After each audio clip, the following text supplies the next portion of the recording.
Por motivos políticos, muchos argentinos fueron condenados por las dictaduras militares al destierro y al desarraigo. Frente a la adversidad, se impuso la hermandad de otros pueblos, la esperanza, nuevos lazos y oportunidades para desarrollar sus capacidades y talentos. México ofreció refugio a miles de argentinos que con el tiempo se reconocen en una doble lealtad. A ellos se les llama los Argenmex.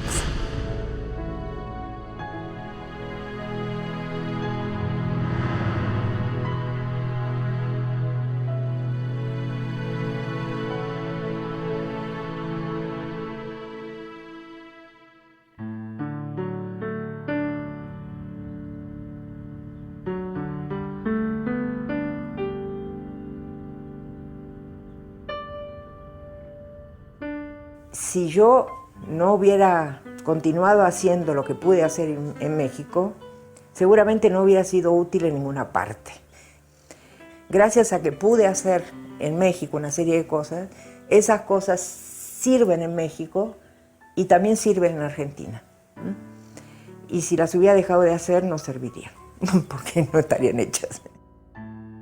Emilia Ferreiro puso de manifiesto que los niños piensan sobre la escritura, y con esto realizó una verdadera revolución conceptual en el campo de la alfabetización de niños, que estaba dominado hasta entonces por polémicas en torno a los métodos de enseñanza.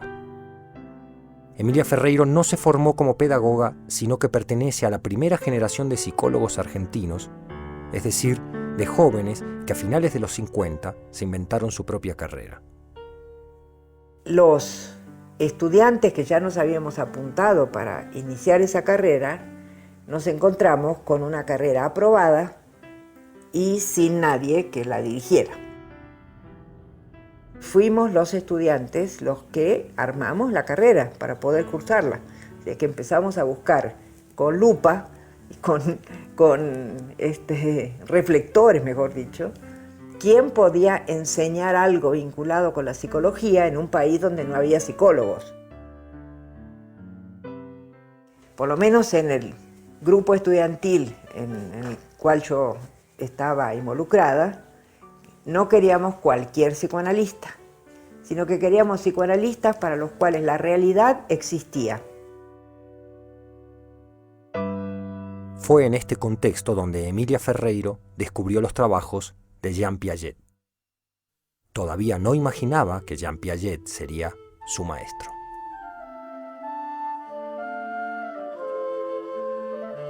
Una de las cosas que me tocaba a mí eran las funciones psíquicas superiores, la génesis del pensamiento, etc. Y ahí me topé con el libro La psicología de la inteligencia de Jean Piaget, que yo leí, yo diría en soledad, no había con quién discutir un libro así. Me pareció de lo más interesante que había leído, aunque entendía probablemente, no sé, si habré entendido un tercio en esa época o menos de ese libro. Y por lo tanto nuestra formación era realmente precaria, lo menos que se puede decir. Y de investigación absolutamente nada, porque no había ni las condiciones ni el personal docente formado en investigación como para hablar de eso en términos generales. Bueno, total que yo ni soñaba con ir a hacer un doctorado, y mucho menos a la Universidad de Ginebra. Pasaron cosas en el país que hicieron que había que buscar el destino en otra parte.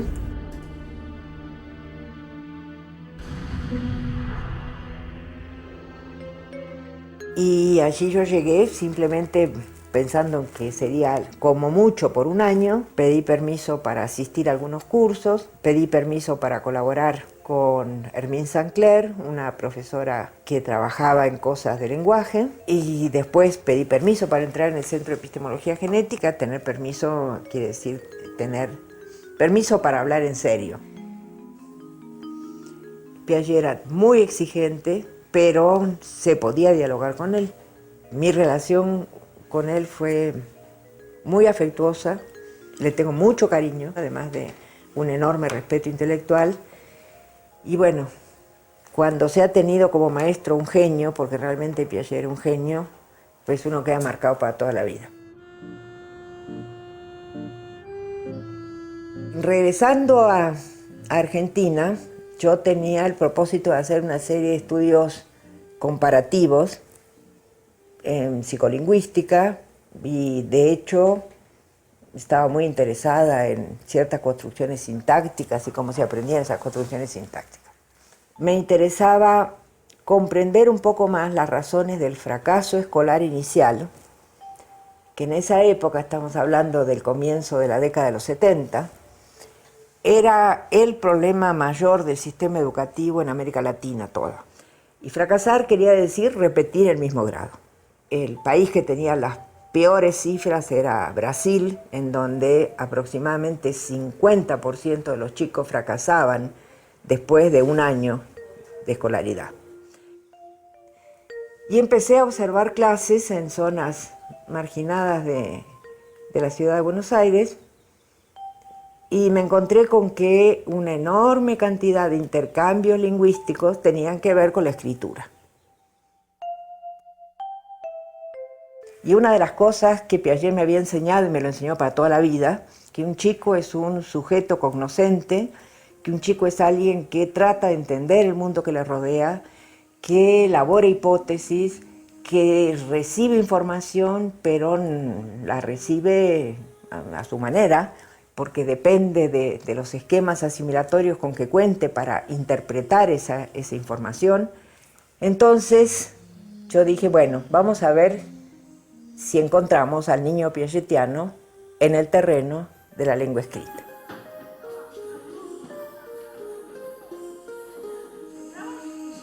Ahí empieza el decir, bueno, tratemos de inventar situaciones para preguntarles a los chicos qué piensan sobre la escritura. Obviamente, tú no puedes poner a un chico de 5 o 6 años delante y decirle, a ver, dime qué piensas sobre la escritura, porque así no funciona. Entonces hay que idear situaciones que con suerte permitan que el chico exprese cosas en acto que no podría expresar en términos discursivos. Y ahí fue cuando se acercaron algunas argentinas que querían tener una formación en psicología genética, que así se llama la aproximación psicológica de la teoría de Piaget, y coincidió con que yo estaba inventando estas situaciones y que además empezaron a funcionar. Y bueno, entonces se incorporaron en lo que se puede llamar el mejor momento de un proceso de investigación. Ahí empezó una historia de descubrimientos absolutamente apasionantes, en donde pudimos mostrar y demostrar que los chicos piensan sobre la escritura, que su pensamiento es pertinente, que puede ser tomado en cuenta, y que la alfabetización empieza mucho antes de que tengan una maestra delante y empiecen con lo que la maestra diga que es la primera letra que van a aprender.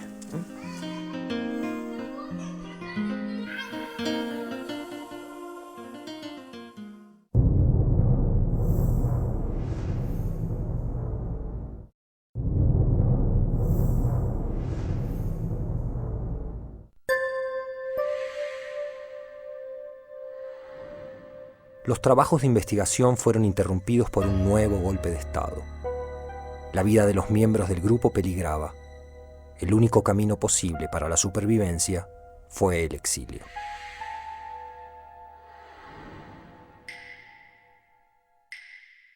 Cuando el grupo se disolvió quiere decir que una de las integrantes del grupo aterrizó, digamos, en Brasil, otra aterrizó en Venezuela, otra aterrizó en México, otra en España, otra en Israel y yo en Suiza, pues más bien que nos habíamos dispersado.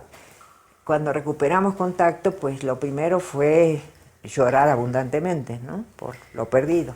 Y curiosamente lo que se empezó a producir después fue que cada una en su lugar de aterrizaje descubrió que podía generar algo a su alrededor y que podía transmitir su experiencia, y eso hizo que los estudios comparativos empezaran antes de lo previsto.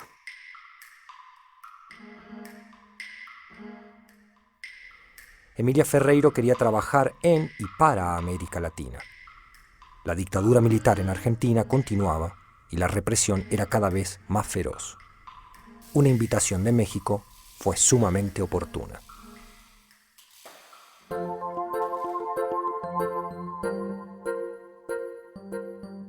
El haber aterrizado en México fue una cosa fantástica en mi carrera profesional, fantástica.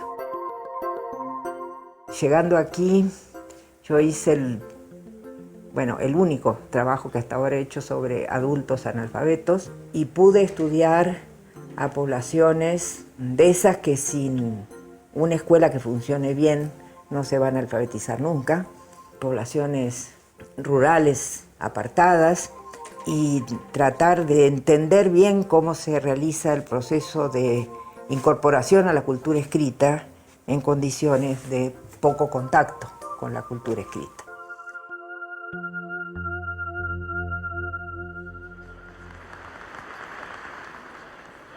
A poco de llegar yo a México, se hizo el cambio de sexenio. Yo creo que vi esas imágenes por lo menos 7 veces. Y los mexicanos me decían, pero ¿por qué sigues viendo una cosa tan aburrida como es? Yo la seguía viendo porque para mí era un acontecimiento insólito, al cual no había asistido nunca. Que un presidente saliente entregara la banda presidencial al presidente entrante, con este representante de las Fuerzas Armadas ahí en el acto, y que todo se hiciera en la normalidad democrática.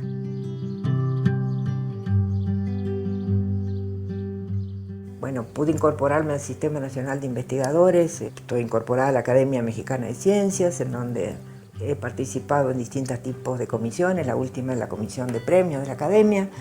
También he participado en comisiones evaluadoras del Sistema Nacional de Investigadores, lo cual me ha dado una experiencia de evaluador que aprecio y que me parece interesante. Prácticamente solo vocales, apenas una consonante que vamos a ver cómo apareció ahí. Pueden escribir algo más que una oración cuando están en este nivel silábico.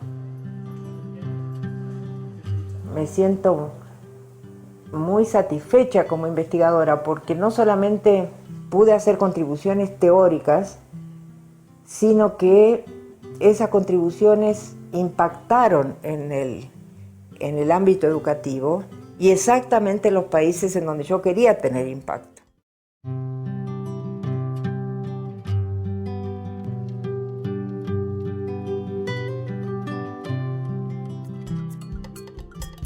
En Brasil en particular, yo estaba un poco aterrada porque sin tener datos sobre qué pasaba exactamente con otra lengua como es el portugués, yo veía que varias personas muy involucradas en el sistema educativo, en particular en el estado de Sao Paulo, me decían cosas como: Emilia, peor de lo que estamos no podemos estar, algo tenemos que hacer, déjanos probar. Peor no puede ser. Y entonces se lanzaban a la arena educativa sin mayores precauciones, digamos. Pero en el espíritu brasilero así son las cosas, digamos. Primero se ponen en marcha y después discutimos sobre lo que hicimos. Las repercusiones del trabajo de Emilia Ferreiro se equiparan con las de Paulo Freire. A ambos se les atribuyen, curiosamente, métodos que no crearon. Sin embargo, la investigación de Emilia Ferreiro ha obligado a replantear las prácticas docentes tradicionales. Y quienes mejor me entendieron en Brasil, leyéndome en español, por supuesto, y en malas fotocopias, fueron gente que tenía un recorrido con el pensamiento de Paulo Freire previamente.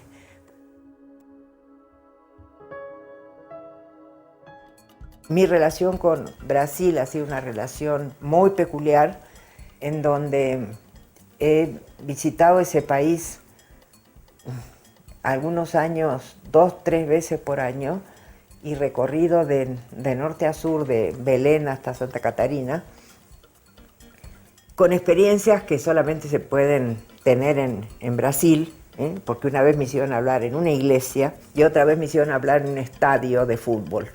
Una nota periodística que decía: Emilia mantuvo quietos a 10.000 profesores brasileños, lo cual me parece casi un récord, porque mantener quietos a profesores brasileños no es fácil.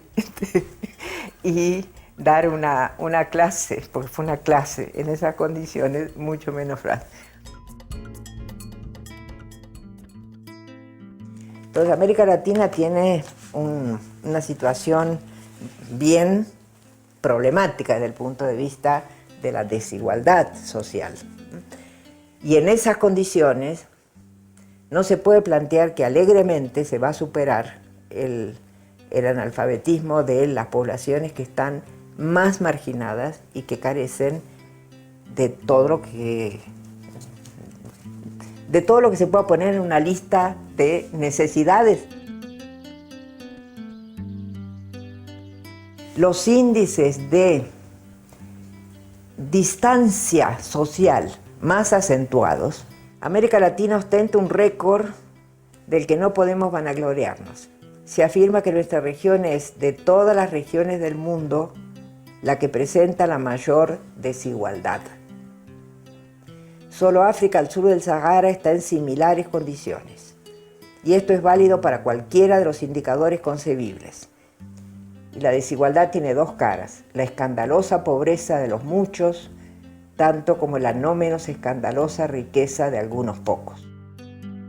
Es que además siempre en el asunto de la alfabetización se confunde el enseñarle a alguien las famosas correspondencias grafofónicas con el hecho de que pueda circular en la cultura escrita y que pueda ser partícipe de los bienes de la cultura escrita.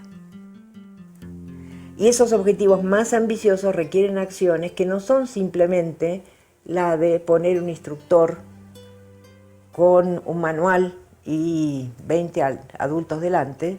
Exige que haya material escrito circulando y haya posibilidades de acceso al material escrito, si no es algo que se aprendió y se puede perder muy fácilmente.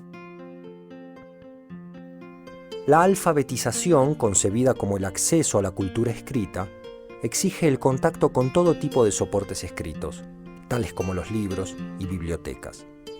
Pero en el mundo contemporáneo existen también los textos virtuales, que han generado tanto expectativas como temores. Las investigaciones de Emilia Ferreiro, en este sentido, han sido claves para analizar el fenómeno y permitir una discusión fundamentada. Me parece que un problema es general al sistema educativo, que tiene que ver con el ingreso de las nuevas tecnologías. Porque las nuevas tecnologías están planteando un montón de desafíos al sistema educativo, y el sistema educativo, que es tan reacio a los cambios, tiende a ignorarlas o a sobrevalorarlas, de tal manera que piensan que las computadoras van a resolver todos los problemas de la educación que los docentes no pudieron resolver.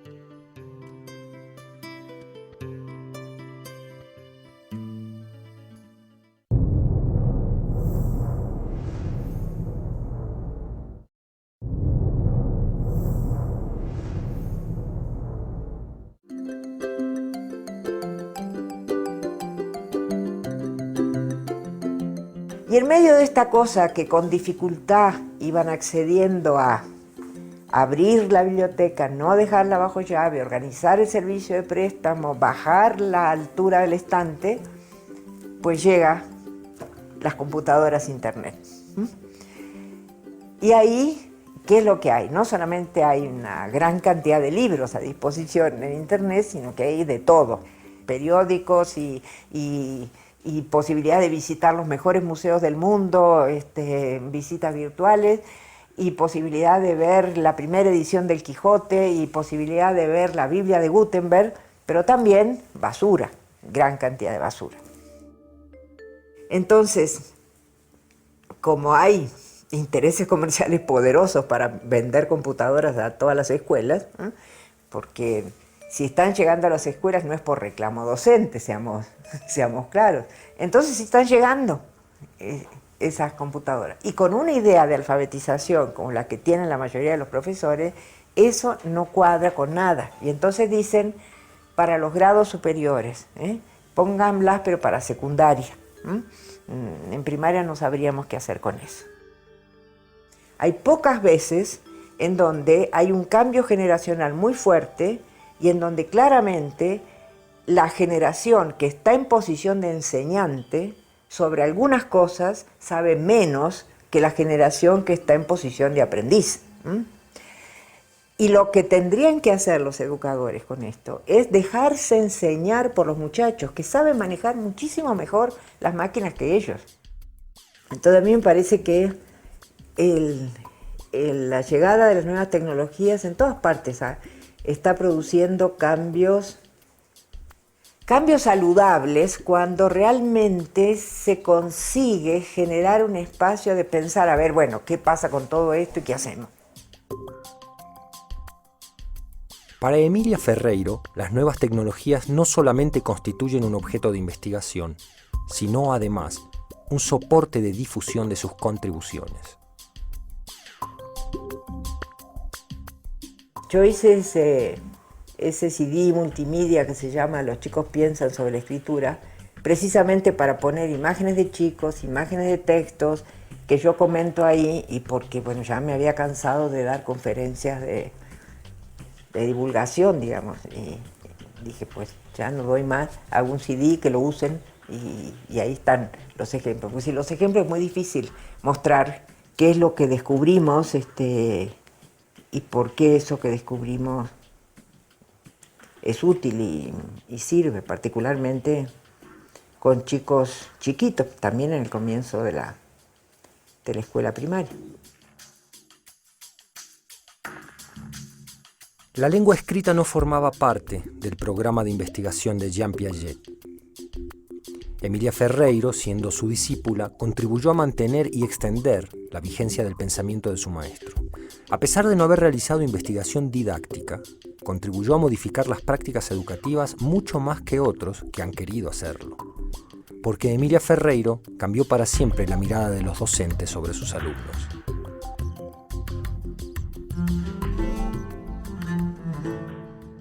Varias universidades argentinas me han distinguido con el título de doctor honoris causa. La Secretaría de Educación del Gobierno de la Ciudad de Buenos Aires, en abril del 2003, me designó maestra ilustre, entregándome una placa y medalla.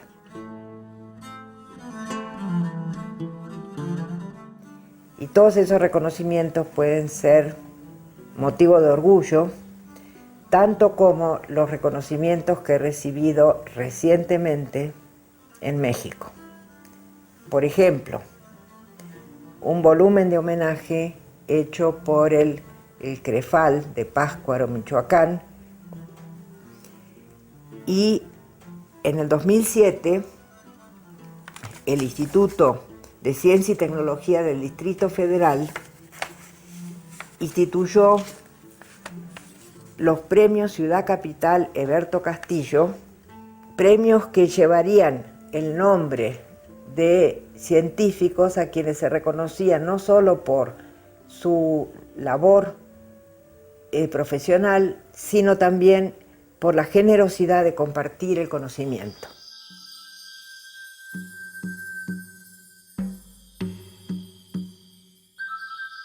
Pues aquí el hecho de las grandes culturas prehispánicas y de esa persistencia de lo indígena y esa presencia masiva del mestizaje es algo que hay que aprender a entender y lleva su tiempo. Y yo estoy muy contenta de tener ahora por primera vez a una alumna en el programa de maestría que es de lengua materna indígena, es una tzotzil de Chiapas, porque me está ayudando a entender más esta cosa que se puede entender desde el punto de vista folclórico, ¿viste? Lo puedes entender intelectualmente, pero vivencialmente hay momentos en que, los únicos momentos, te diría, en que me siento realmente extranjera es cuando toco la cultura indígena así, bien en serio.